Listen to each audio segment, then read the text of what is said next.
मेरे प्यारे हिंदी के अभ्यर्थियों, हिंदी वाग्धारा चैनल में आज आपका पुनः स्वागत है। इस उम्मीद और अपेक्षा के साथ कि अपनी तैयारी में आप पूरी तरह से लगे होंगे। ये श्रृंखलाएँ आपकी हर परीक्षाओं के लिए बहुत ही उपयोगी हैं और इसलिए आप इनका शुरू से अंत तक ज़रूर अध्ययन करें।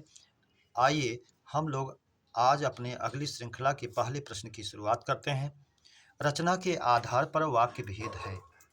तो रचना के आधार पर वाक्य भेद जब पूछे तो सरल, संयुक्त और मिश्र होता है, इसलिए विकल्प ए हमारा सही हो जाएगा, सरल, संयुक्त और मिश्र। अगर शब्द भेद पूछे तो रचना के आधार पर तो उसको भी आप जानते रहें, रूढ़, यौगिक और उपरूढ़ होता है। प्रश्न नंबर 2, उत्पत्ति, स्रोत या इतिहास के आधार पर शब्द भेद हैं।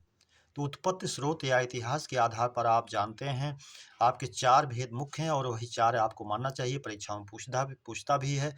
तद्भव, तत्सम, देशज, विदेशज।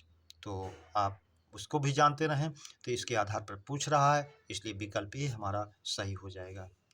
प्रश्न नंबर 3, हिंदी में स्वरों की संख्या है, ए 11, बी 12, सी 16, डी 20। तो आपने पिछली श्रृंखलाओं में अध्ययन भी किया था कि हिंदी में वो 2 स्वर जो जिनकी मात्राओं को तो हम मानते हैं, जोड़ते हैं, लेकिन उनको स्वर में समावेशित नहीं किया जाता है, वो अयोगवाह थे। तो हमारे वास्तव में स्वरों की संख्या 11 होती है, इसलिए देखिए 13 इस बार नहीं दिया है, पिछली बार यूपीपी में 13 दे दिया था, तो विवादित हो गया था। प्रश्न नंबर 4, हिंदी में आगत वर्ण हैं, आ, का, ग, जा, फा, का, खा, गा, जा, फा, आज, जा, फा, कोई नहीं। तो हम जानते हैं हमारे 5 आगत स्वर, आ जो है अंग्रेजी से आया है, जो आ और ओ के बीच का उच्चारण होता है, का, गा, जा, फा अरबी फारसी के वर्ण हैं। आगत ये हमारे 5 वर्ण हैं, इसलिए विकल्प ए हमारा सही हो जाएगा। प्रश्न नंबर 5, भोजनालय में संधि है, ए दीर्घ, बी वृद्धि, सी गुण, डी यण।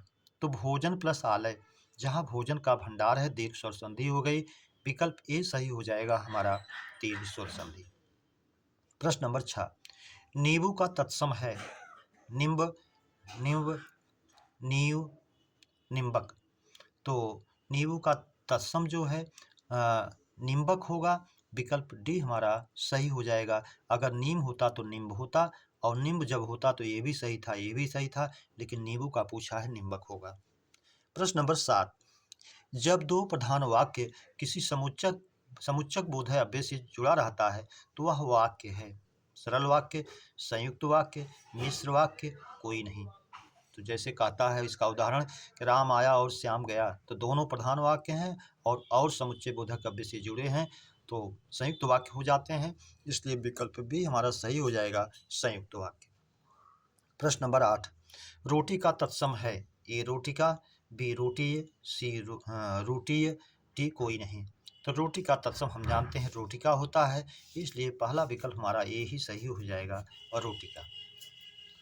प्रश्न नंबर 9, हिमालय से गंगा निकलती है, में अपादान किसमें है। हिमालय से गंगा निकलना, तो निकलना नहीं है, क्रिया है, गंगा जो है निकल रही हैं, इससे भी कोई मतलब नहीं, इससे जो है परसर का चिन्ह है, अलगाव किससे, उत्पत्ति किससे हो रही है, अपादान किसमें हो रहा है, हिमालय से, इसलिए विकल्प ये हमारा सही हो जाएगा, हिमालय। प्रश्न नंबर 10, सीमा बोधक या बलदायक निपात है, ए काश, काश की, ये विस्मयात बोधक होता है, क्या, न, ये प्रश्न बोधक होता है, जी, ये आदर बोधक होता है, डी तो, तक, भर, ही, मात्र, सिर्फ, केवल, ये सब जो है सीमा बोधक या बलदायक होते हैं, इसलिए विकल्प डी हमारा सही हो जाएगा। प्रश्न नंबर 11, जो हथियार हाथ में लेकर चलाया जाए वाक्यांश का एक शब्द है, अस्त्र, शस्त्र, गदा, बाण। तो आप जानते हैं शस्त्र, सा माने साथ में, तो जो साथ में रहे वो शस्त्र होता है, इसलिए विकल्प भी हमारा सही हो जाएगा। अगला प्रश्न नंबर 12, लाठी, गदा और तलवार हैं, ए अस्त्र, बी शस्त्र, सी दोनों, डी कोई नहीं। तो हम जानते हैं लाठी, गदा और तलवार ये साथ में लेकर के होते हैं, फेंके नहीं जाते हैं, तो जो साथ में रहते हैं, साथ में रहकर लड़ाई होती है, वो जो है शस्त्र हैं, इसलिए जो है ये शस्त्र में जाएगा, विकल्प भी सही हो जाएगा। प्रश्न नंबर 13, प्रसाद प्रासाद संस्कृत भिन्नार्थक शब्द का अर्थ है। कृपा, महल, लड्डू, कृपा, दे, आलय, कोई नहीं। तो हम जानते हैं प्रसाद माने कृपा और प्रासाद माने महल, तो विकल्प ए ही हमारा सही हो जाएगा, कृपा और महल। प्रश्न नंबर 14, धूमकेतु पर्याय है। ए वैश्वानर, बी हुतासन, सी धनंजय, डी सभी। तो हम जानते हैं वैश्वानर अग्नि का पर्यायवाची है और धूमकेतु भी अग्नि का है। धुआं है केतु जिसका ध्वज, केतु माने पहचान, चिन्ह, तो धुआं जिसका चिन्ह पहचान है, धूमकेतु। अग्नि, वैश्वानर अग्नि का है। हुतासन आहुति को जो असन करता है, भोजन करता है, वो अग्नि होती है, इसलिए ये भी है। धनंजय, धनंजय को प्रायः आप अर्जुन को ही जानते हैं, लेकिन अर्जुन तो मुख्य है परीक्षाओं में जब पूछे प्राय में, लेकिन उसका दूसरा अनेकार्थी अग्नि भी होता है जो धन पर विजय प्राप्त कर लेता है, अर्थात सबको जलाकर स्वाहा कर देता है, इसलिए उस सभी धन पर विजय प्राप्त कर लेती है अग्नि, इसलिए यह भी है। तो विकल्प डी हमारा हो जाएगा सभी। प्रश्न नंबर 15, देशज शब्द है। आदमी, पगड़ी, कमल, औरत। तो आदमी और औरत जानते हैं अरबी फारसी के हैं। पगड़ी जो है आपकी देशज शब्द है, कमल संस्कृत का है, इसलिए विकल्प भी हमारा सही हो जाएगा, पगड़ी। प्रश्न नंबर 16, मैं गाने का रियाज कर रहा हूँ, में रियाज का अर्थ है। ए अभ्यास, बी तरीका, सी ढंग, डी सहारा। तो रियाज का मतलब अभ्यास होता है, तरीका ढंग सहारा से कोई मतलब नहीं है, इसलिए विकल्प भी हमारा सही हो जाएगा, सहारा। प्रश्न नंबर 17, सभा भवन में समास है। संप्रदान तत्पुरुष, करण तत्पुरुष, अपादान तत्पुरुष, संबंध तत्पुरुष। तो सभा भवन, सभा के लिए भवन, संप्रदान तत्पुरुष होगा और तत्पुरुष का एक भेद है संप्रदान, इसलिए विकल्प भी हमारा सही हो जाएगा, संप्रदान तत्पुरुष।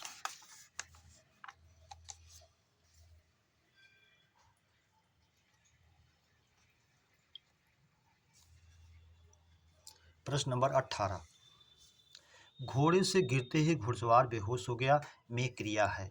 ए पूर्वकालिक, तात्कालिक, नाम धातु, अनुकरणात्मक। ध्वनियों का अनुसरण करके नहीं बनाई गई, इसलिए नहीं है।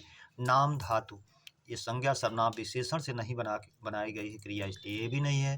तात्कालिक, जो जिस क्रिया में समय का अंतर ना होकर के क्रम का अंतर हो, वो तात्कालिक होती है। घुड़सवार जैसे ही गिरा तुरंत बेहोश हुआ, इसलिए यहाँ क्रम का अंतर है, विकल्प भी हमारा सही हो जाएगा, तात्कालिक। पूर्वकालिक में कर्ता एक क्रिया पूरी करके दूसरी करता है, तो जो पहले पूरी किए रहता है उसमें जो पूर्वकालिक क्रिया होती है, कर इसके वाचक चिन्ह के रूप में जरूर आता है, जैसे पुजारी ने नहाकर पूजा की।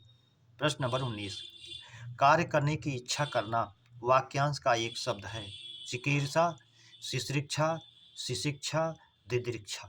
तो आप सबको जानिए, परीक्षाओं में कभी किसी को पूछता है, कभी किसी को। दिदृक्षा देखने की इच्छा करना, शिशिक्षा सींचने की इच्छा करना, शिशिक्षा रचना करने की इच्छा करना, चिकीर्षा कार्य करने की इच्छा करना, और यही आपसे पूछा गया है, इसलिए विकल्प ए सही हो जाएगा। प्रश्न नंबर 20, आस्तीन का सांप होना मुहावरे का अर्थ है। ए निकट का शत्रु, बी विषैला व्यक्ति, सी शत्रुवत भाव, डी सभी। तो आस्तीन का सांप होना, निकट का शत्रु होना, इसलिए विकल्प ए इस मुहावरे का अर्थ हो जाएगा, विकल्प ए। प्रश्न नंबर 21, जानने की इच्छा वाक्यांश का एक शब्द है।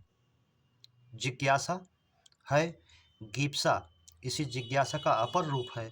अगर कभी जिज्ञासा ना पूछे, गीप्सा पूछे, तो आप इसको भी मानिए, इसलिए विकल्प सी हमारा सही हो जाएगा, दोनों कोई नहीं से कोई मतलब नहीं।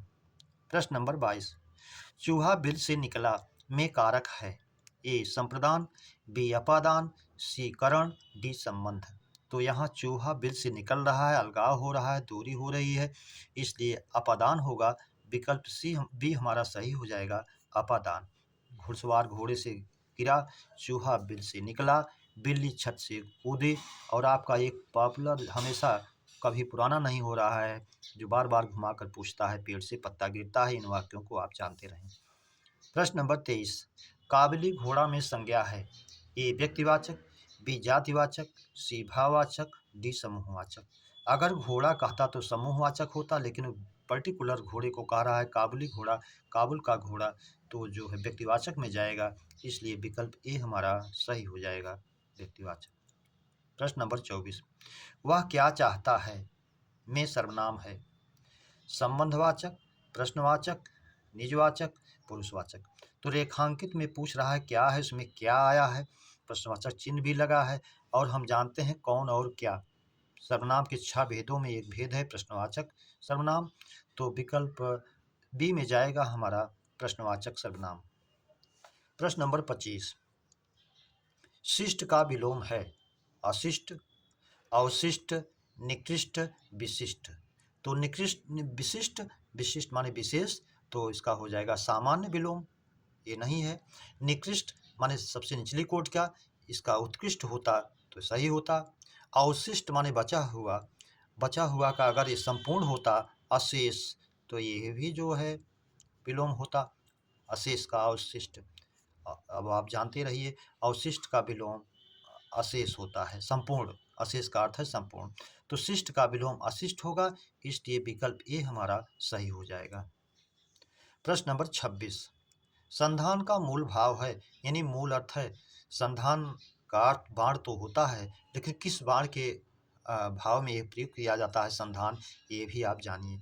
नंबर 1, धनुष पर खींचा बाण, धनुष पर खींचा हुआ बाण,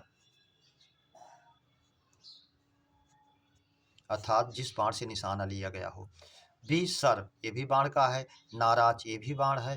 तोड़ी जो है जिसमें बाण को रखा जाता है, बाण को रखने का पात्र। लेकिन संधान का मूल भाव पूछा है, तो इसको आप जानिए, खींचे हुए, धनुष पर खींचे हुए बाण को, जैसे सूरदास जी का वो पद पढ़ते हैं आप कि अब कै राख लेहु भगवान, हौ अनाथ बैठे द्रुम डरिया, पारधि साधे बहान, ताके डर हौ भाजो चाहत, ऊपर ढुक्यो सचान, दुहु भात दुख भयो आनिए कौन उबारे प्राण, सुमिरत ही अहि डस्यो पारधि, कर छूट्यो संधान। सुमिरत ही अहि डस्यो पारधि, स्मरण कर, भगवान कृष्ण का स्मरण करते ही भक्त जब याद करता है, तो पारधि बहेलिया के हाथ से संधान, खिंचा हुआ बाण जो है छूट जाता है। तो संधान का अर्थ है धनुष पर खिंचा हुआ बाण, विकल्प ए हमारा सही हो जाएगा। सामान्य बाण के लिए इसका प्रयोग नहीं होता है। प्रश्न नंबर 27, निम्न में तद्भव शब्द कौन सा है, ए स्थल, बी होलिका, सी शिक्षा, डी तीरथ। तो तीरथ जो है ये तद्भव है, जिसका तत्सम तीर्थ होता है, इसलिए विकल्प डी ही सही हो जाएगा। सीख का तत्सम शिक्षा होती है, होली का तत्सम होलिका होती है, और थल का तत्सम स्थल होता है। थल और थान दोनों में आधा सा जोड़ करके तत्सम बना दिया जाता है, तो थल का स्थल और थान का स्थान हो जाता है। प्रश्न नंबर 28, विश्वनाथ ने किस रस को मान्यता दी, ए वात्सल्य, बी भक्ति, सी शांत, डी कोई नहीं। तो विश्वनाथ ने 10वां रस माना था वात्सल्य रस को, इसलिए विकल्प ए सही हो जाएगा।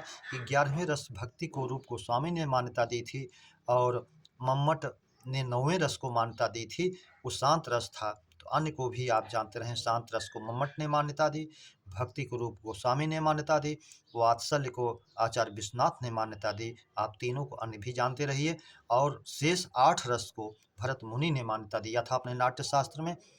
प्रश्न नंबर 29, शब्द के माध्यम से जब काव्य का सौंदर्य वर्धन हो तो अलंकार होता है, अर्थालंकार, उभयालंकार, शब्दालंकार, सभी। तो शब्दों के माध्यम से जब काव्य का सौंदर्य वर्धन होता है तो शब्दालंकार होता है, इसलिए विकल्प सी हमारा सही हो जाएगा।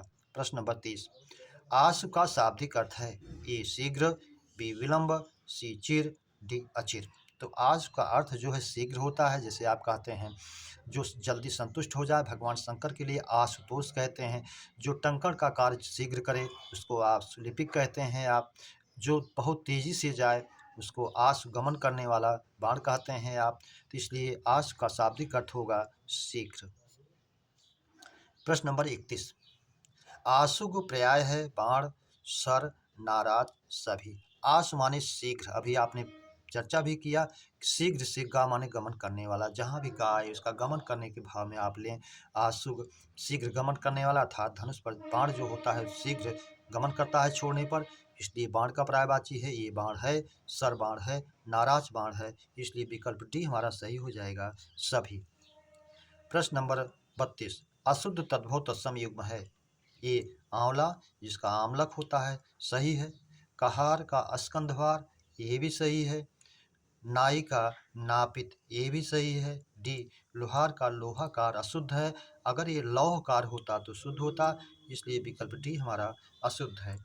मेरे प्यारे बच्चों, इस श्रृंखला के प्रश्नों की चर्चा पर चर्चा हम लोगों ने विधिवत किया। उम्मीद करता हूँ इन श्रृंखलाओं के प्रश्न आपको बेहतर लग रहे होंगे, तो इसे सब्सक्राइब, लाइक और शेयर अपने मित्रों में अवश्य करें, यही आपसे उम्मीद और अपेक्षा है। अगली श्रृंखला के मिलने तक फिर आप सभी को आप लोगों के उज्जवल भविष्य की कामना के साथ हृदय से धन्यवाद। जय हिंद।